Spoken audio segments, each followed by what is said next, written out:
'Twas the night before Christmas, when all through the house not a creature was stirring, not even a mouse.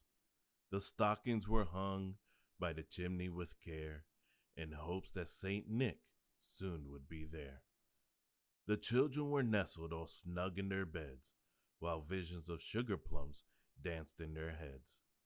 And Mama in her kerchief and I in my cap had just settled our brains for a long winter's nap. When out of the lawn there arose such a clatter, I sprang from my bed to see what was the matter.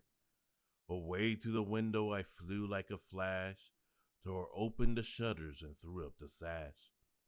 The moon on the breast of the new fallen snow gave a luster of midday to objects below, when what to my wondering eyes did appear but a miniature sleigh and 8 tiny reindeer. With a little old driver so lively and quick, I knew in a moment he must be Saint Nick. More rapid than eagles his courses they came, and he whistled and shouted and called them by name. Now Dasher, now Dancer, now Prancer and Vixen, on Comet, on Cupid, on Donner and Blitzen, to the top of the porch, to the top of the wall, now dash away, dash away all. As leaves that before the wild hurricane fly, when they meet with an obstacle mount to the sky. So up the housetop the coursers they flew, with the sleigh full of toys and St. Nicholas too. And then in a twinkling I heard on the roof the prancing and pawing of each little hoof. As I drew in my head and was turning around, down the chimney St. Nick came with a bound. He was dressed in all fur from his head to his foot, and his clothes were all tarnished with ashes and soot. A bundle of toys he had flung on his back, and he looked like a peddler just opening his pack.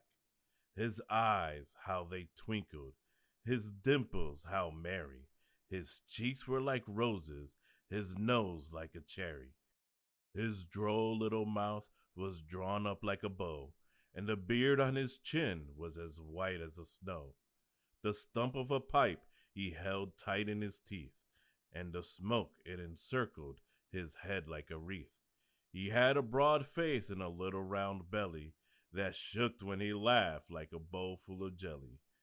He was chubby and plump, a right jolly old elf, and I laughed when I saw him in spite of myself. A wink of his eye and a twist of his head soon gave me to know I had nothing to dread.